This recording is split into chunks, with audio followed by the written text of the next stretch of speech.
मक्खनपुर नामक राज्य में मिथिला नाम की एक औरत अपने 5 बेटों के साथ रहती थी।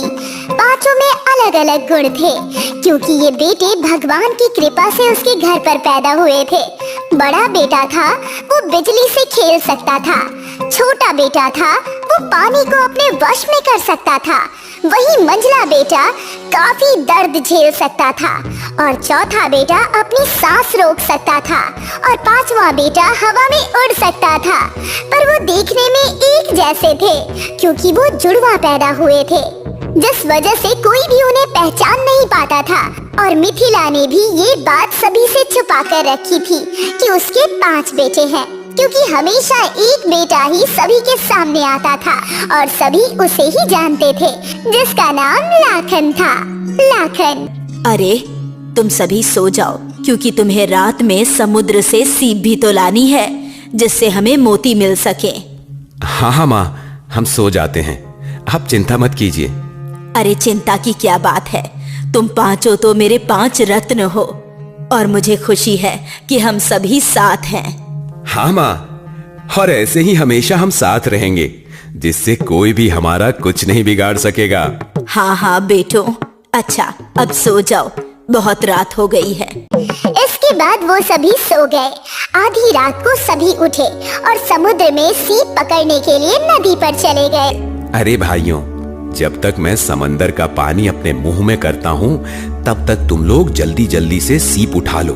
मैं सिर्फ 7 मिनट तक ऐसा कर सकता हूँ। हाँ भैया, हमें पता है, आपको रोजाना एक ही बात बताने की जरूरत नहीं है। हम जल्दी से सारी सीप उठाकर ले आएंगे। ठीक है, अब जल्दी से जाओ, मैं पानी अपने मुंह में भर लेता हूँ। और इसके बाद रामू ने सारा पानी अपने मुंह के अंदर भर लिया और इसके बाद उसके भाइयों ने जल्दी जल्दी सारी सीप उठा ली और फिर वो बाहर आ गए और फिर रामू ने सारा पानी छोड़ दिया। इसके बाद रामू ने कहा, आज सीप से मोती निकालकर चंदन बेचने जाएगा। ठीक है भैया, आज मैं जाता हूँ। और इसके बाद चंदन बाजार में मोती बेचने गया। सभी मछुआरों के मोती बहुत ही छोटे थे और बहुत को तो सीप मिलती भी नहीं थी, पर चंदन हमेशा बड़े बड़े मोती लाता था और उसके मोती कुछ ही देर में बिक जाते थे, जिस वजह से मछुआरे परेशान रहते। जब उसके सारे मोती बिक गए तो उसके पास सभी मछुआरे आए और उससे कहा, अरे भाई, तू इतने मोती कहाँ से ले आता है? हमें तो इतनी सीप मिलती ही नहीं है।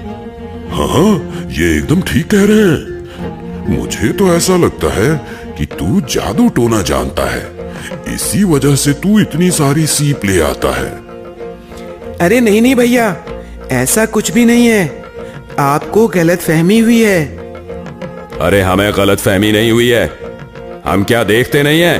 तू रोज कितने बड़े बड़े मोती लाता है, जबकि हमारे मोती कितने छोटे होते हैं और तेरे मोती हमसे जल्दी बिक भी जाते हैं। बता, तू क्या करता है? हाँ भैया, मैं बताता हूँ। आप लोग कल रात नदी के पास आ जाना, मैं आपको भी इतने ही मोती दे दूंगा।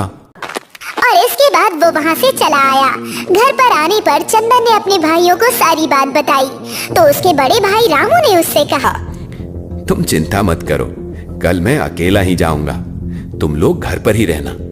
इसके बाद रात के समय वहाँ पर सभी मछुआरे पहुँच गए और रामू ने उन सभी से कहा, अच्छा, मैं अपने अंदर इस समंदर का पानी ले लूंगा, पर मैं सिर्फ 7 मिनट के लिए ही ऐसा कर सकता हूँ। अगर तुम लोगों ने इतनी देर में सीप नहीं ली तो मैं पानी को छोड़ दूंगा।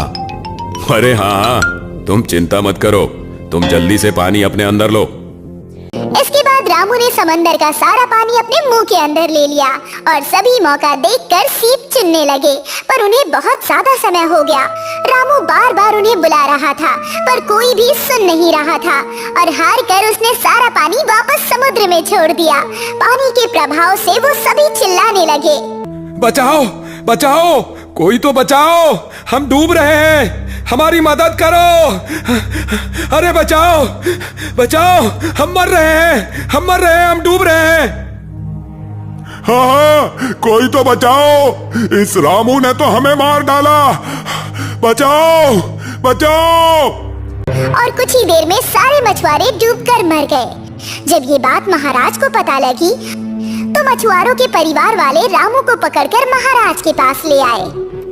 ये मैं क्या सुन रहा हूं? तुमने नदी में डुबाकर बहुत सारे लोगों को मार दिया है।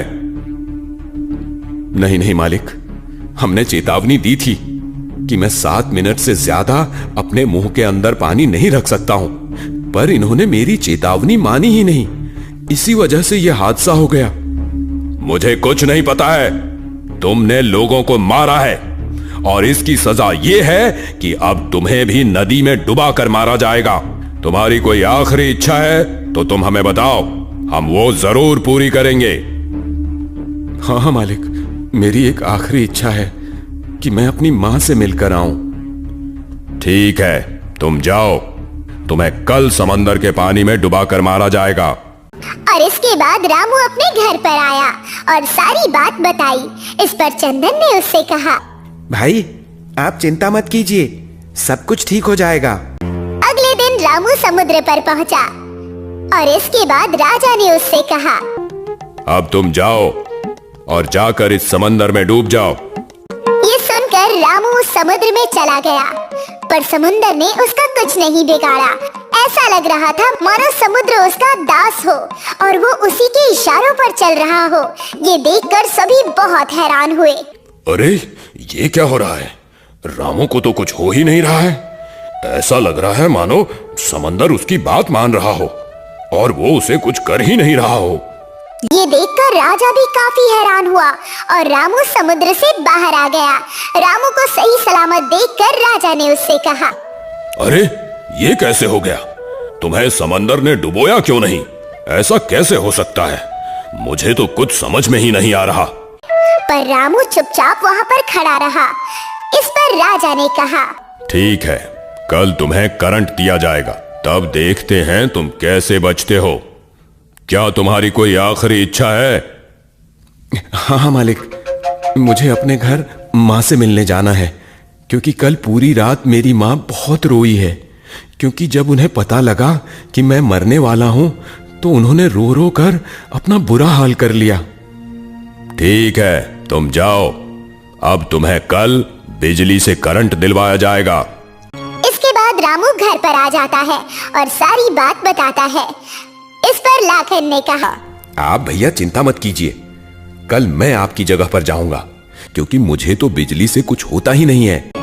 ये सुनकर सभी लोग बहुत खुश हुए और फिर अगले दिन रामू की जगह पर लाखन वहां पहुंच गया। और उसके बाद जैसे ही लाखन को करंट लगाया गया, उसे कुछ नहीं हुआ, उल्टा उस व्यक्ति को करंट लग गया जो लाखन को करंट लगा रहा था। मुझे तो बहुत मजा आ रहा है इस बिजली के करंट से। आहा, धम ता धम ता धन ता धन दिन ता धन दिन ता धन ता धन ता दिन दा। आहा, ये देखकर लोग बहुत हैरान हुए। लोगों को समझ में ही नहीं आ रहा था कि आखिर रामू को करंट क्यों नहीं लग रहा है। ये देखकर राजा भी बड़ा हैरान हुआ और इसके बाद लाखन वहां से आ गया। इस पर राजा ने कहा, अरे ये कैसे हो सकता है? तुम्हें करंट क्यों नहीं लगा? मुझे तो कुछ समझ में ही नहीं आ रहा है। आखिर ऐसा कैसे हो सकता है? पता नहीं महाराज, मुझे तो कुछ भी नहीं पता है। आपने खुद ही देख लिया कि बिजली ने मेरा कुछ नहीं बिगाड़ा। हाँ, ये तो मुझे भी पता है। ज्यादा चालाक मत बनो। अब तो मैं कल तुम्हें बताता हूँ। कल तुम्हें मार मार कर अधमरा कर दिया जाएगा, यानी कि तुम्हारी गर्दन काट दी जाएगी। तब देखते हैं तुम कैसे बच जाते हो। क्या तुम्हारी कोई आखिरी इच्छा है? हाँ हाँ महाराज, मैं फिर से अपनी माँ से मिलना चाहता हूँ, क्योंकि उनकी तबीयत बहुत ज्यादा खराब है। इस वजह से मैं आखिरी बार उन्हें देखना चाहता हूँ। ठीक है, तुम जाओ। कल तुम्हारे 2 टुकड़े किए जाएंगे। इसके बाद लाखन घर पर आ जाता है और सारी बात अपने घर वालों को बताता है। इस पर चंदन ने कहा, भैया कल मैं आपकी जगह पर जाऊंगा, क्योंकि आपको तो पता ही है कि मुझ पर मार का कोई असर नहीं होता है, ना ही मेरे टुकड़े हो सकते हैं। मैं बहुत ही मजबूत हूँ। हाँ हाँ, मुझे पता है। इसके बाद अगले दिन चंदन वहां पहुंच जाता है। उसके बाद जैसे ही एक आदमी चंदन के शरीर पर तलवार चलाता है, वो तलवार टूट जाती है, पर चंदन के शरीर को कुछ नहीं होता। ये देखकर राजा बहुत हैरान हुआ कि आखिर ये सब कैसे हो रहा है। और फिर सबसे अंत में राजा कहता है, अब इसे जमीन में गाड़ दिया जाएगा, जिससे ये जिंदा नहीं बच सकेगा। और इसके बाद राजा फिर उससे आखिरी इच्छा पूछता है और फिर से वो वही इच्छा बताता है। घर आने पर वो सारी बात अपने परिवार वालों को बताता है। इस पर रमेश कहता है, अब भैया मैं आपकी जगह पर जाऊंगा, क्योंकि मैं बहुत देर तक सांस रोक सकता हूँ। इसके बाद रमेश वहाँ पहुँच जाता है और उसे जमीन में गाड़ दिया जाता है। इसके बाद सभी वहाँ से चले आते हैं। जब रात होती है तो मिथिला अपने चारों लड़कों को लेकर वहाँ जाती है और जमीन खोदकर रमेश को बाहर निकाल लेती है और उनसे कहती है, अब हम ये गांव छोड़कर चले जाएंगे, हम दूसरे गांव में जाकर रहेंगे।